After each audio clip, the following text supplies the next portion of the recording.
कर्मों का फल कब और कैसे मिलता है। श्री कृष्ण कहते हैं, जब तू थक जाए और तेरा मन कहे कि अब बस, वहीं से प्रारंभ होता है कर्म का फल। जिस पल तू ये सोचता है कि दुनिया ने तुझे भुला दिया, उसी पल ब्रह्मांड तेरा हिसाब लिख रहा होता है। कभी कभी फल उस रूप में नहीं आता जैसा तूने सोचा था। वो एक आशीर्वाद के कपड़े में छिपा हुआ कोई सबक होता है। ये भी कर्म है और इन्हीं का फल सबसे गहरा होता है। पाप तुरंत नहीं रोता, वो तब तक सोता है जब तक तेरा पुण्य जागता रहता है। और जब पुण्य की थकान बढ़ जाती है, तब पाप बोल पड़ता है, अब मैं फल दूंगा, अब तू भोगेगा।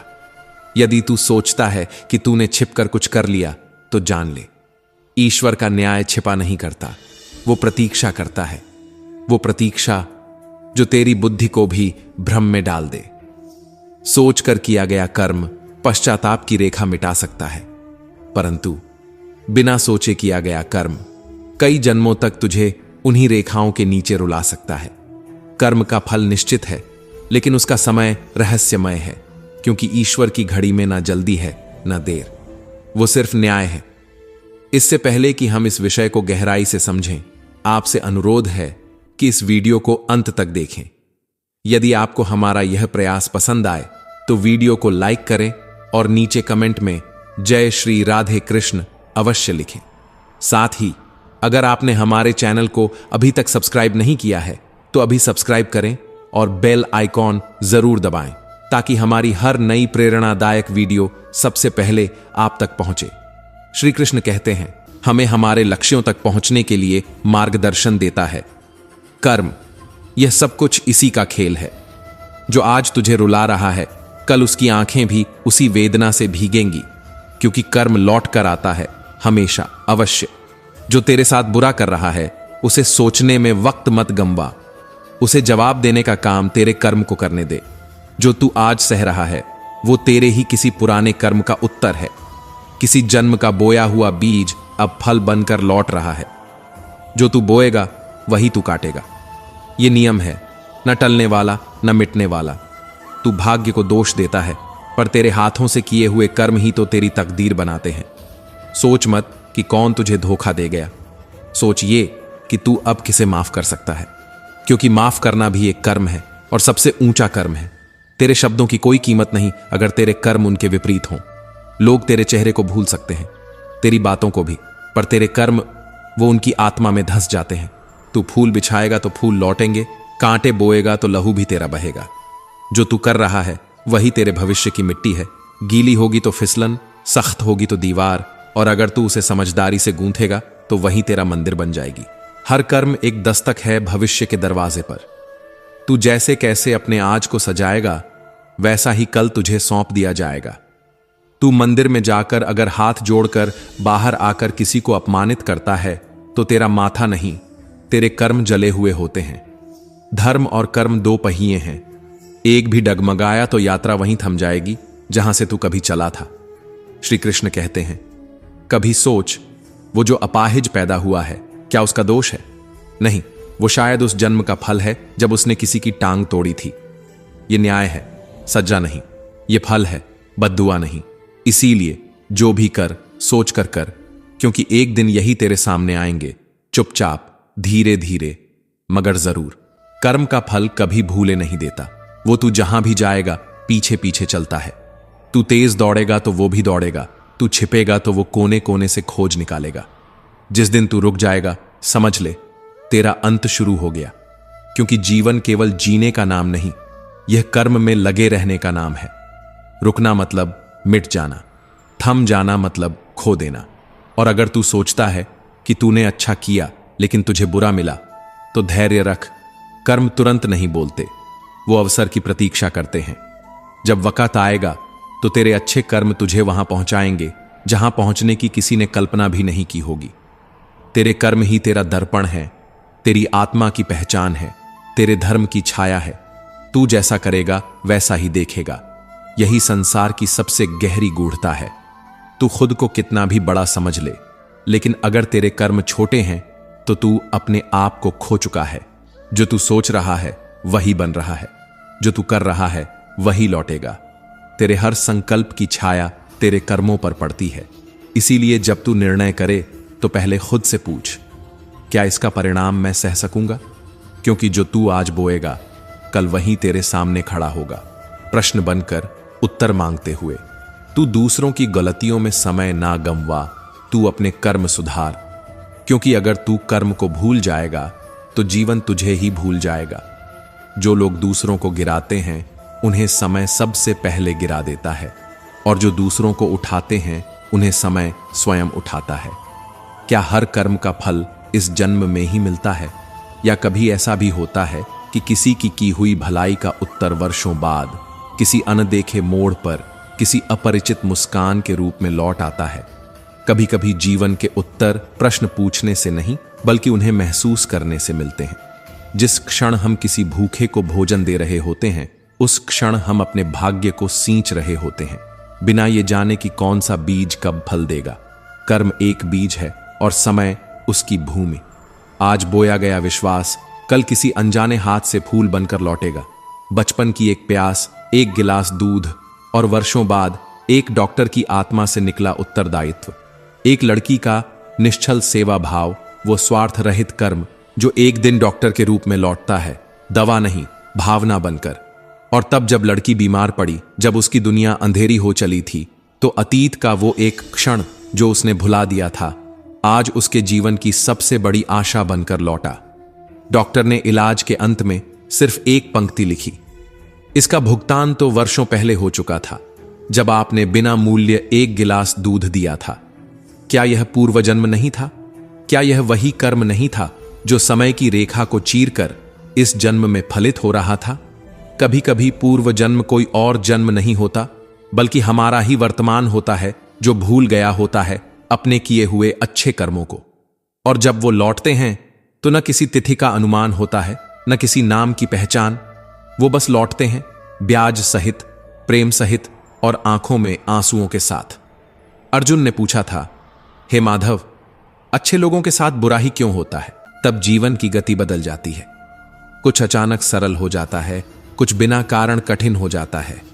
बस यही संकेत होता है कि कुछ अदृश्य संतुलन स्थापित हो रहा है। कर्म केवल क्रिया नहीं, एक ऊर्जा है जो तब तक साथ चलती है जब तक उसके पीछे की भावना मुक्त न हो जाए। गरुड़ पुराण की एक ही पुकार है, जो जैसा बोएगा वही भोगेगा, चाहे वह बोना मुस्कुराहट में था या छल में, चाहे वह पुण्य की चुप्पी थी या पाप का दिखावा। और फिर ये जीवन, ये कोई व्यक्तिगत यात्रा नहीं, यह एक आरण है, आत्मा पर चढ़ा हुआ, जन्मों से बंधा हुआ और हर बुरे कर्म से थोड़ा और भारी होता हुआ।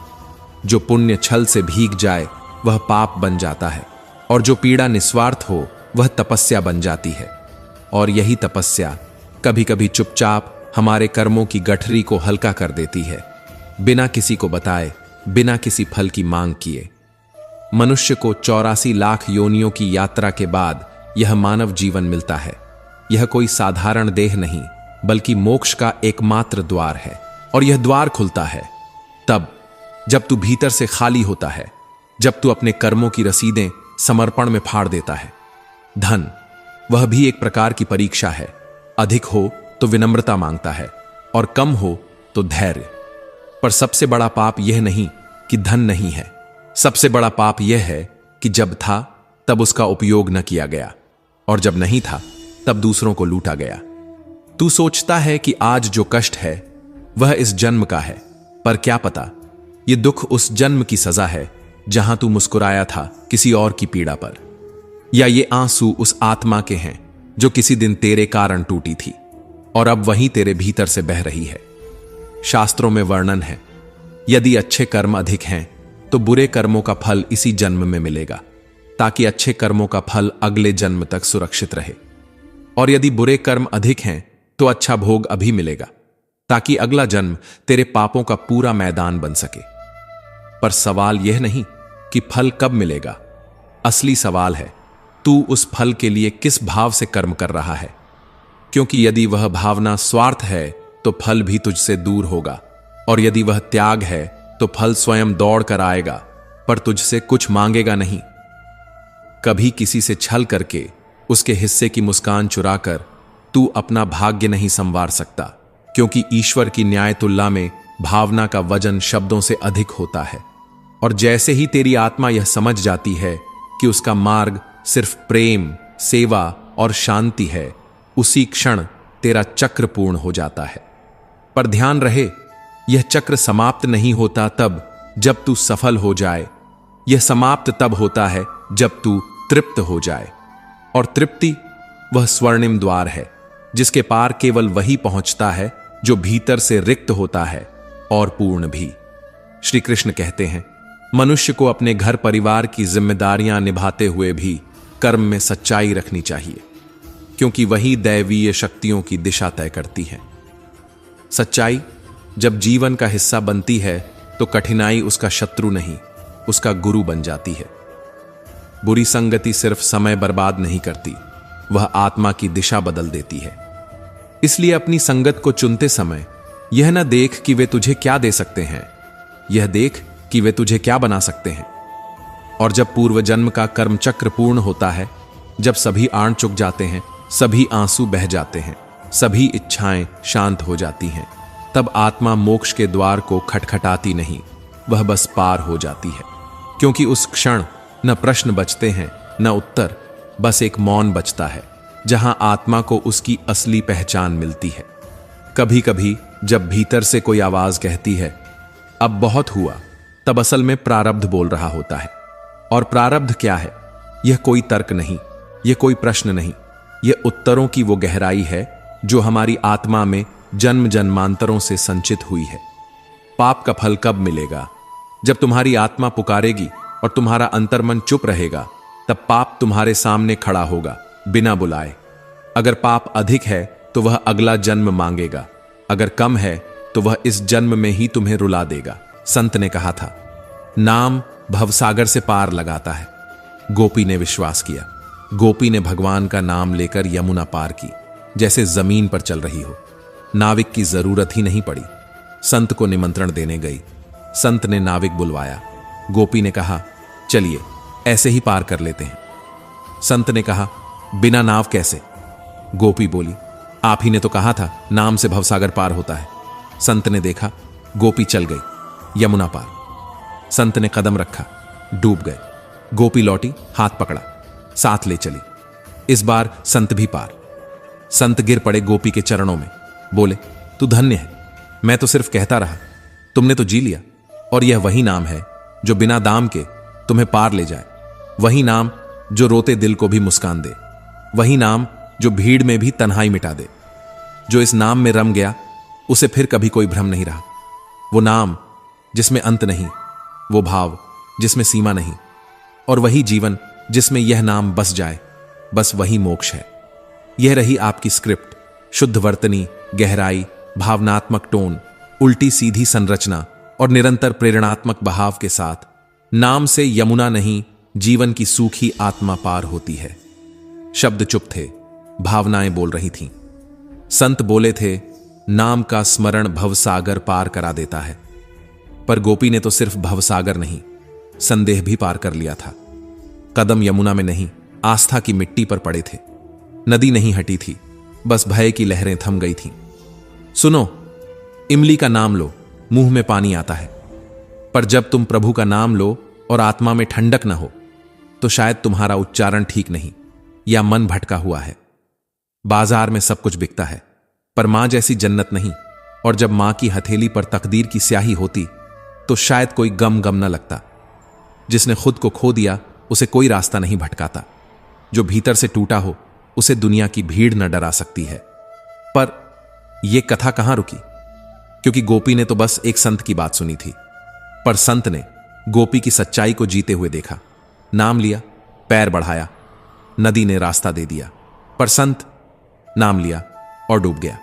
तब समझ आया, जो कहता है वह नहीं, जो करता है वही जानता है नाम की गहराई। और यही जीवन है, जो दिल पर बीते वह जबान पर न लाना। हर दर्द को पन्नों में लिखोगे तो लोग किताब नहीं तमाशा समझेंगे। दुनिया में बहुत हैं जो पूछते हैं कैसे हो, पर कम ही हैं जो रुककर जवाब भी सुनते हैं। संत ने कहा, मैंने तो नाम की कथा सुनाई थी, तूने तो नाम को जी लिया। गोपी मुस्कुराई, बोली, नाम को बोलने से पहले सुनना सीखिए बाबा।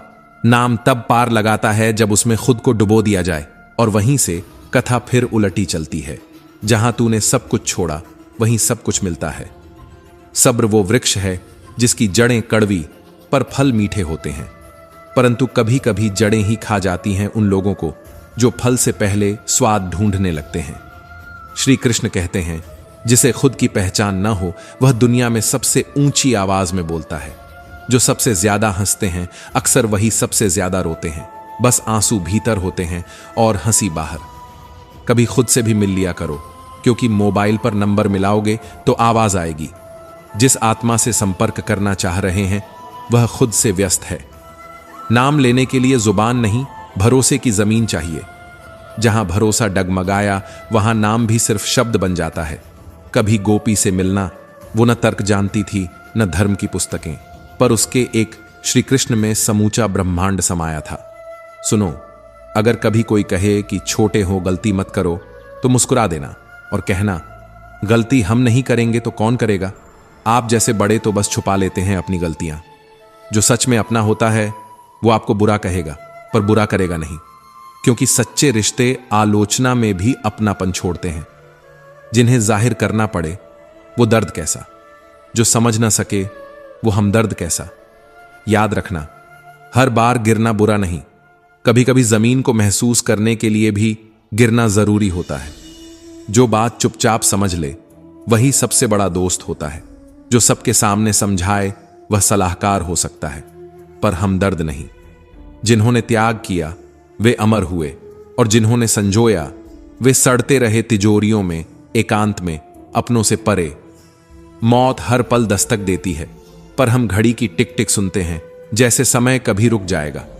पर सत्य तो यह है कि दिन आता है, रात गुजरती है, और एक क्षण में कल भी था बन जाता है। क्यों नहीं जागते तुम? क्यों नहीं थाम लेते उस पल को जिसमें तुम्हारा कल्याण छिपा है? जो व्यक्ति अपने ही समय को बर्बाद करता है वह धीरे धीरे अपने ही जीवन की कब्र खोदता है, हंसते हुए अनजान बना। एक दिन आएगा जब तुम्हारे अधूरे काम, तुम्हारी अनकही बातें, तुम्हारा अनछुआ प्रेम सब साथ छोड़ देंगे, और मृत्यु कहेगी, चलो अब तुम्हारा समय समाप्त हुआ। पर वही तो जीवन की विडंबना है जो सबसे महत्वपूर्ण है, उसे ही हम सबसे अंत में समझते हैं। गरीबी, हां, स्वेच्छा से स्वीकार की गई गरीबी, वह एक अमृत है जिसे चखा नहीं वह कभी शांत नहीं हुआ। क्योंकि जब तुम सब कुछ त्यागते हो तभी तो तुम्हारे भीतर कुछ उठता है, एक ज्वाला जो आत्मा को प्रकाश में बदल देती है। धन का मोह नहीं, बल्कि उसका भार होता है जो मनुष्य को झुकाता है और आत्मा को बांधता है। त्याग कठिन है, हां, पर उस अच्छे व्यक्ति के लिए सहज है जो पवित्र जीवन जीना चाहता है। जिसने भीतर के अंधकार को देखा है वह बाहरी रोशनी से कभी चकाचौंध नहीं होता। धनवान डरा रहता है, हर रात उसे नींद नहीं आती, क्योंकि उसकी तिजोरी से लिपटी है मृत्यु की परछाई। जबकि त्यागी सोता है शांति से, फर्श पर लेटकर भी उसे पता है मेरे पास कुछ भी नहीं है, इसलिए खोने का डर भी नहीं है। पर जिसने मोह त्यागा वह एक नया जीवन जीता है, जहां इच्छाएं नहीं केवल प्रयोजन होता है। इच्छाएं पूरी करने से नहीं, छोड़ने से मनुष्य महान बनता है। त्याग से ही तो मोक्ष मिलता है, वह मोक्ष जहां दुख, भय, मोह सब समाप्त हो जाते हैं। श्री कृष्ण कहते हैं, अपने मन को स्थिर करो, मोह को छोड़ दो और शांति को आत्मा में उतार लो। जो मनुष्य हर बात पर चिंता करता है वह एक जहर पाल रहा है जो धीरे धीरे आत्मा को खा जाता है। और यह दुनिया दो हिस्सों में बंटी है, एक वे जो अंधकार में खोए हैं और दूसरे जो ज्ञान के प्रकाश से जल रहे हैं। बीच में जो हैं वे सबसे ज्यादा रोते हैं। जो स्वयं को दुखी करते हैं वे सबसे ज्यादा नुकसान उठाते हैं। अपने ही स्वर्ण को जला डालते हैं दूसरों की चमक देखकर। पर जो ईर्ष्या नहीं करते, जो विद्वानों को सम्मान देते हैं, जो धर्म को किसी भी स्वर में पहचान लेते हैं, जो सुनते हैं, समझते हैं और फिर स्वयं का मार्ग बनाते हैं, वे अमर होते हैं। क्योंकि वे आलसी नहीं होते, वे समय पर जागते हैं, समय पर चलते हैं और समय के साथ नहीं, समय से पहले बढ़ते हैं। उनका सुख कोई देख नहीं पाता क्योंकि वह भीतर जलता है। धीरे धीरे, शब्दहीन। और अंत? नहीं, इसका कोई अंत नहीं है, क्योंकि जो जीवन को समझ गया वह जानता है हर अंत एक आरंभ है और हर आरंभ एक त्याग की कोख से जन्म लेता है। कभी कभी चुप रह जाना युद्ध टाल देता है, परंतु हर टला युद्ध भीतर एक तूफान छोड़ जाता है, जिसे कोई और नहीं, केवल तुम सहते हो, अकेले। क्या आपने कभी सोचा है कि उस चुप्पी की भी एक कीमत होती है, जो आपने केवल इसलिए ओढ़ ली थी क्योंकि सामने वाला शक्तिशाली था? पर गीता में कहा गया है, जब अधर्म बढ़ता है, जब पाप सिर चढ़कर बोलता है, तो चुप रहना सबसे बड़ा पाप बन जाता है। मूर्ख के सामने मौन रहना बुद्धिमत्ता है, परंतु अन्याय के सामने मौन रहना कायरता है।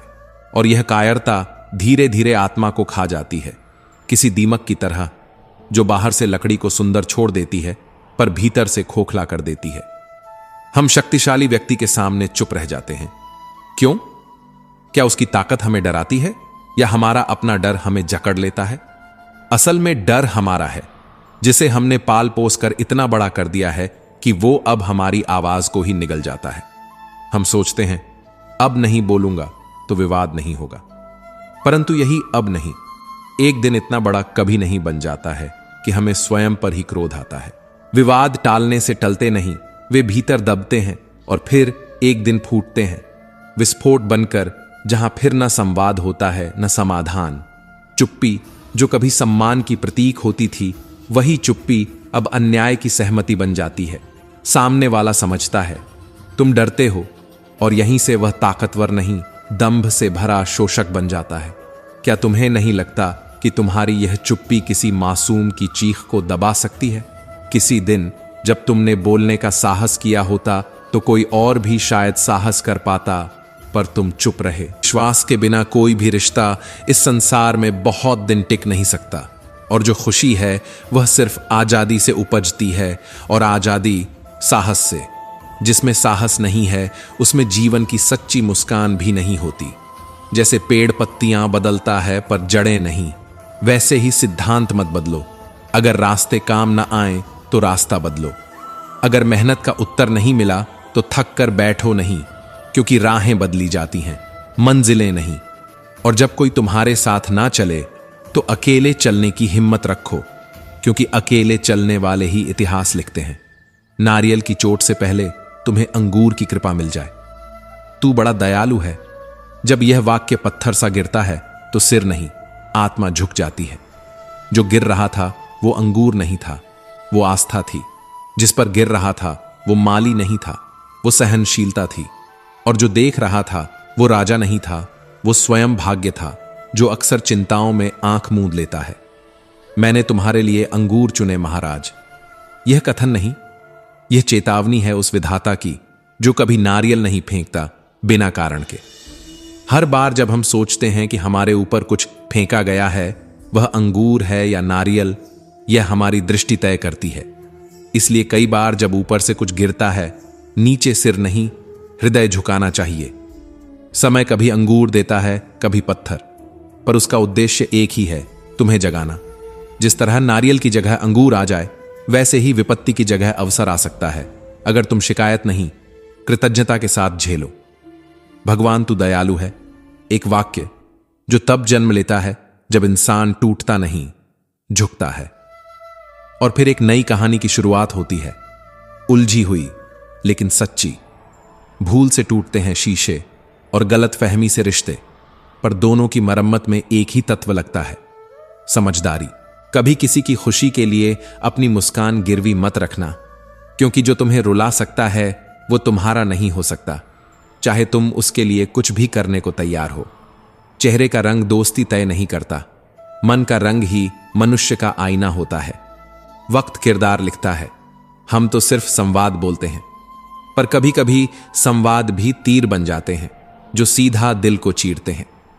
श्री कृष्ण कहते हैं, विश्वास सबसे पहले अपने आप पर करो, क्योंकि जो खुद पर नहीं भरोसा करता वो दूसरों पर भी सिर्फ दिखावा करता है, और दिखावे का अपनापन वक्त आने पर दरारों से चटक उठता है। आज दुख है तो कल की सीख याद रखो, पर आज के पल को मत खोदो बीते हुए कल की चिता में।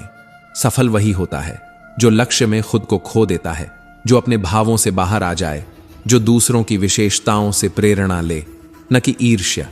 क्योंकि यह कलियुग है, यहां अच्छे लोग भी टूटते हैं, बुरों को कुछ नहीं होता। फिर भी तू माफ कर, क्योंकि यह सबसे बड़ी सजा है। तू चुप रह, क्योंकि इससे ऊंचा उत्तर कोई नहीं। कभी मुस्कान मत खोना, भले ही वो झूठी हो, क्योंकि यही तेरा प्रतिकार है उस दुनिया के लिए जो तेरे आंसू नहीं देखती। रिश्ते जिन्हें जितना ज्यादा महत्व दो, वो उतना ही गहरा घाव देते हैं, क्योंकि लगाव जब सीमा पार करता है तो दर्द उसकी छाया बन जाता है। अपने राज मत खोलो, क्योंकि 80% लोगों को फर्क नहीं पड़ता और बाकी 20% खुश होते हैं तुम्हारी तकलीफ पर। यह जीवन का अनोखा व्यंग्य है। जिसने तुम्हें गले लगाया था, उसी ने तेरे पीठ में खंजर भोंका। जो चुप है वो मजबूर नहीं, शायद समझदार हो गया है। श्री कृष्ण कहते हैं, जो इंसान रोते रोते गुस्से में सच बोल देता है, वो झूठा नहीं होता, वो सिर्फ थक चुका होता है। कभी कभी ईश्वर एक माली की चुप्पी में भी पूरी सृष्टि की पुकार छिपा देता है। अंत में कोई अंत नहीं होता, क्योंकि कहानी कभी रुकती नहीं, वो बस पलटती है जैसे पन्ना, ताकि तुम पढ़ो और समझो कि भगवान हर बार नारियल नहीं गिराते, कभी कभी अंगूर भी फेंकते हैं ताकि तुम मुस्कुरा सको। तो दोस्तों, हम उम्मीद करते हैं कि आपको उपदेश और कहानी पसंद आए होंगे। तो मित्रों, आपको यह उपदेश और कहानी अच्छी लगी हो तो वीडियो को लाइक करके कृष्णा साधना चैनल को सब्सक्राइब कर लें और अपने दोस्तों रिश्तेदारों को भी ये ज्ञान भरी वीडियो शेयर कर दो और कमेंट में जय श्री कृष्णा लिख दो। मित्रों, आपका पूरी वीडियो देखने के लिए धन्यवाद। जय श्री कृष्णा।